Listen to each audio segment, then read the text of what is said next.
before we talk tomorrow, can we just reflect on Tuesday evening? You sat here on Monday, said how impressed you've been after winning well against Brighton, but actually backing up and going again is maybe haven't seen quite so much from us for the last little while. So how pleased are you that you managed it, and how much confidence does it take into that sort of next two big fixtures before the break? It does. So success for us is huge. Obviously, success in performances, and then ultimately in the results. I think we do really, really well against Juventus. I'm very proud of the players because it's a very hard away game to go to, also with the pressure that was on us on getting a result, at least not losing. So I think from a mental and physical perspective, it was a very intense and demanding game. Obviously, you saw that they almost go player for player over the whole pitch, which means that every player has to be present every single second of the game because the pressure is there all the time. But it also means there's big spaces to use, and I think we did that really, really well. And it's a type of game that we usually don't play. It's a game you don't play so often in your career, so the way the players handled it was on a very high level, I think. We talked a lot on Monday about confidence and playing with a smile and trying things and being courageous, and I guess it was all pretty much summed up in that first goal, wasn't it? Yeah, it was a beautiful goal. So we use the spaces really well. We have support underneath, I think, and then we go diagonal to a third player run. So it was a beautiful goal. But I also think the game against Juventus, the way they play, it allows you to move a lot and be creative. You have to break them down. And those things came together really well, I think. You've obviously been around the team in the dressing room environment and seen after games what reactions have been like. I wonder if you can give us a sense of what it was like on Tuesday, because that was, you know, a very good, complete performance from a team that seemed really kind of happy and, as you said, playing as a team. Yeah, no, that's what I see when I see the team play and also train. They are together at the moment, trying to play to their own strengths and teammate strengths. So, yeah, I'm just very happy with where we are at the moment. At the same time, tomorrow is a totally different game, a very demanding game as well, a big game. So we do things really well at the moment, so the things we're doing well we have to maintain, but then we also have to keep on developing, and that's what you hear the players say after Juventus as well. They're happy with the performance and the result, they know it's big, but they still have little details that they want to do better. So I think the players show great mindset at the moment. We know that the club have put out a statement a few weeks ago saying you'd be there till the international break, which is after these two games. What's happening beyond that? I don't know. So that's all I know, and that's all I'm focused on as well. Being in the here and now, I think what makes us so strong, is that we are a team at the moment, and we're all taking ownership of where we want to go, where Arsenal Women wants to go. So that needs to be put first. Do you think that's sustainable, though? I think it's good for the team if there comes a permanent solution, and I know the club is really working hard on it in the background. And I know you've been asked a lot of times if you'd like the job. So I'm not going to ask if you'd like the job, but what I am going to ask is why you wouldn't want this job. That was nice. Something different. Why I wouldn't want this job? Because right now it looks like a great job to have. Yeah, no, it's like, I think this job is, it's a very fun job. It's a demanding job as well. But again, I don't think so much about that. But how can you not, because you're living it every day? Yeah, it's mostly in the press conferences I have to think about it, because you keep on asking, but otherwise, I honestly, I don't, because there's so much we have to do on a day-to-day basis. We're spending long days getting things right. Obviously, we're staff members down, so we work really hard early morning to evenings, and we're just in a moment, and then I go home, and I want to play with my son, 3-year-old, and then I go to bed really early. So honestly, there's not much else to my life at the moment. Do you think, obviously, that day-to-day moment suits you better than having to have a bigger vision and be part of a bigger machine? Yeah, well, at the moment I feel like I I think I'm good at that, being in the moment. So I can imagine it fits for where we are at the moment. But again, what comes after this, or what's the future? I'm really not there with my thoughts. Just finally for me, massive weekend in the WSL, particularly with every game being played at huge stadiums, which Arsenal have done for a little while. But how important is it to put on a really good show for everybody this weekend? Because it is a huge shop window, isn't it, for those people who may not turn up and watch a game before. Yeah. No, I think. When did I stop playing? 2016, so that's 8 years ago. I think the women's game is growing so fast, and I think WSL in particular, there's some really attractive high-level football being played. So I think this weekend is going to be massive, and I hope it will attract more and more people, because I think the way the game is being played at the moment, it's very attractive to go and watch. Thanks, Gail. Bradley from Talksport. Hi Renee, nice to speak to you. First things first, how much are you looking forward to your first North London derby as Arsenal's manager? Yeah, well, I was there last year, so I did 2 or 3 even in the Conti Cup. You can see it, you can feel it, and in the preparation to the game as well, how big it is. So yeah, I'm looking forward to it a lot. Can't say more, so I look forward to tomorrow. Yeah. And it seems like you're enjoying the responsibility of leading the team at the moment. It seems like the players are absolutely loving playing for you as well. Just how much are you enjoying this opportunity to lead the side at the moment? Well, I'm here for the team, so and the fact that the players are expressing themselves, that you see the confidence growing, and the way we perform at the moment, I'm just very happy that that's happening. How much has to do with what? I always think a big group of so many human beings. I think we're a staff of 25 and 25 players or even more. There's so much to it. There's not only one person. I think there's so many things to it, which a cocktail of things that's really good for us at the moment, which makes that we're putting on these performances and growing as a team. So I wouldn't go too much to where I am, what my part is in this. I think there's a bigger thing like that makes that we're growing as a team at the moment. You've mentioned teamwork a lot so far, and it seems like this group are playing with a lot more freedom now than what we saw at the start of the season. What have you been doing behind the scenes to let the players maybe play with that level of freedom that we've been seeing the last couple of weeks? Well, still going back to the foundation that is here. I think what Jonas worked on for many years, we're still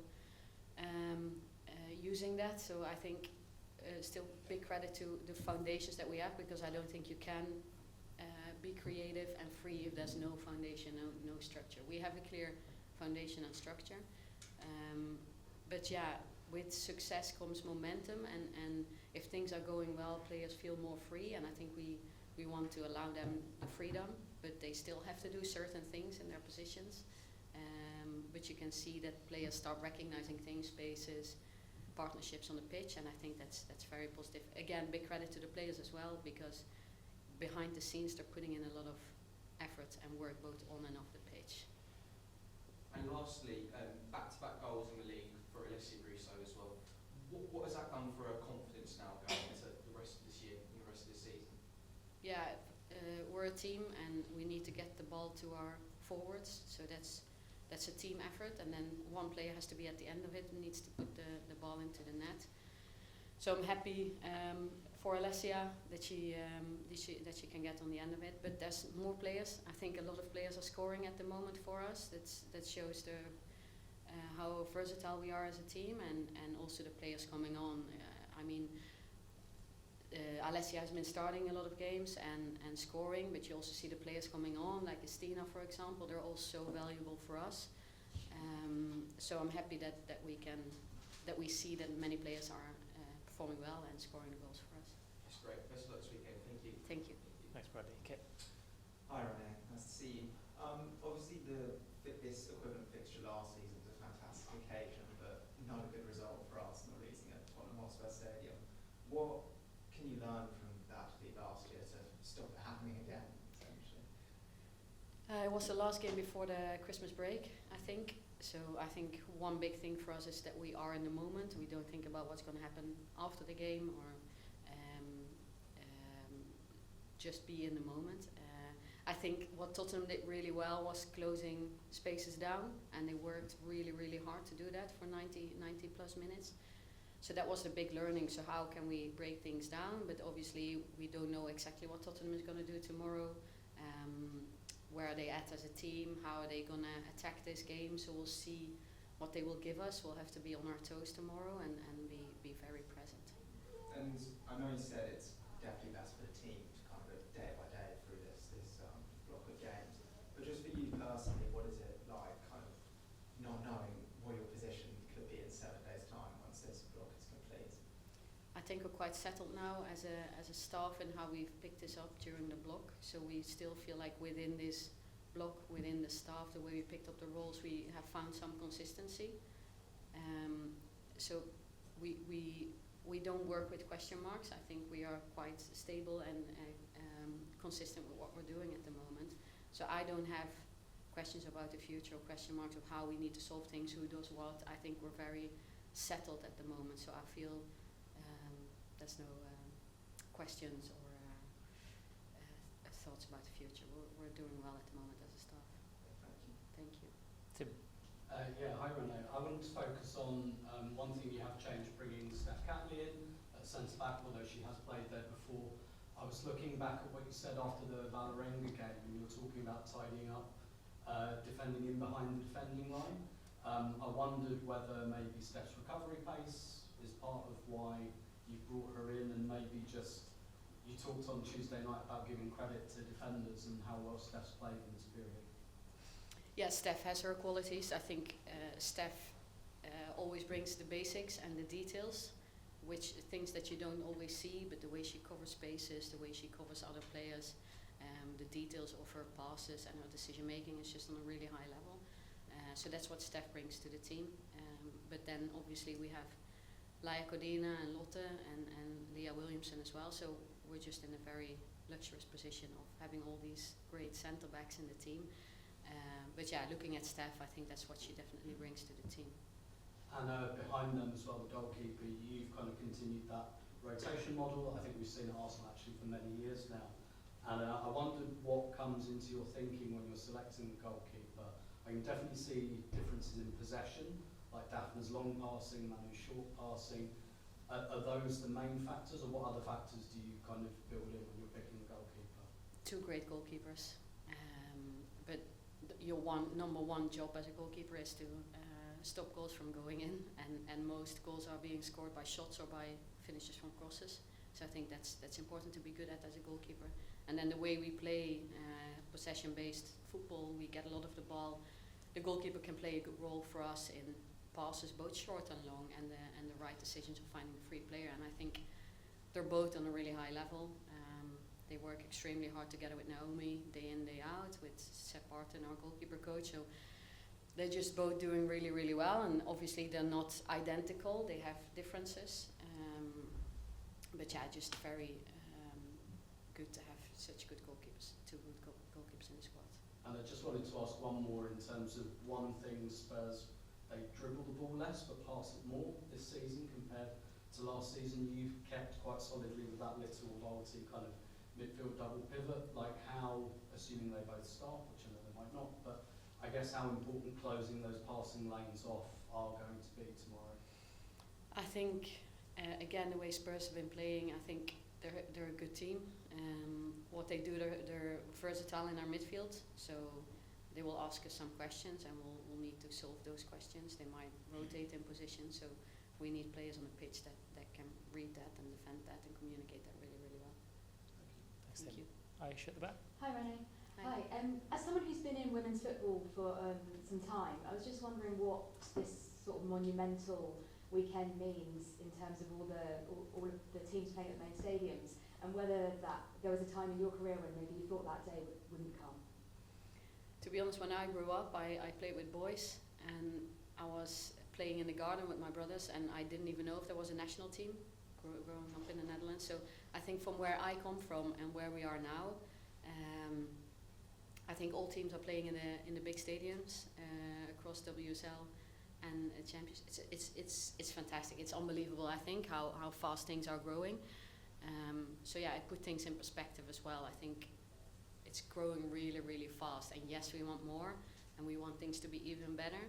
But I think it's brilliant to see where we're at. Yeah.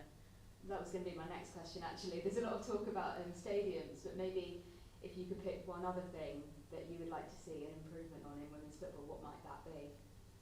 There's many things. I think on all parts, can we get better coach education? Can we get more opportunities? For example, also for players that are still playing that might want a career in coaching. I know a couple of our players are actually doing their coaching batches. So that will be one. And I think just acceptance around the whole society still. I think there's some terrain to win. Is that an English saying? No. Ground to gain. Ground to gain. Yes. Thanks, Renee. Thank Awesome. you. Megan. Hi Renee, hope you're well. As much as I'm loving that chat, I just want to ask if there's any changes to the squad at all from the Juventus game tomorrow. There will be changes because the Champions League squad is bigger than the WSL squad, so we'll have 20 players in the squad tomorrow. No injuries or anything like that? Everyone fit, the players that have been fit, and obviously we have Amanda Ilestedt away because of the baby she got, and Victoria Padova still. Cool.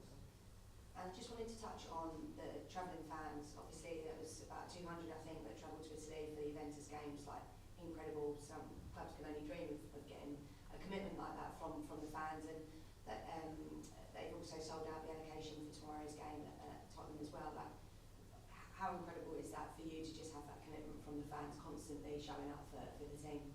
Yeah, it's I can't believe it how much they invest time and money probably to come and watch us both home and away. It's brilliant, and again the players see it, they feel it, and I think it really helps us and gives us that extra little push. So yeah, I think it's fantastic.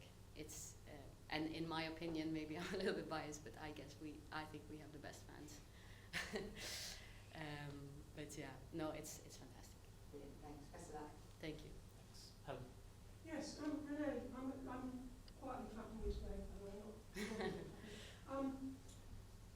We were just talking to Neil Barty in the other room, and she mentioned how the calmness and clarity that you bring to the squad, but also that you managed to bring out a ruthless efficiency when they're playing, which is like a very different kind of, two different kind of characteristics of that.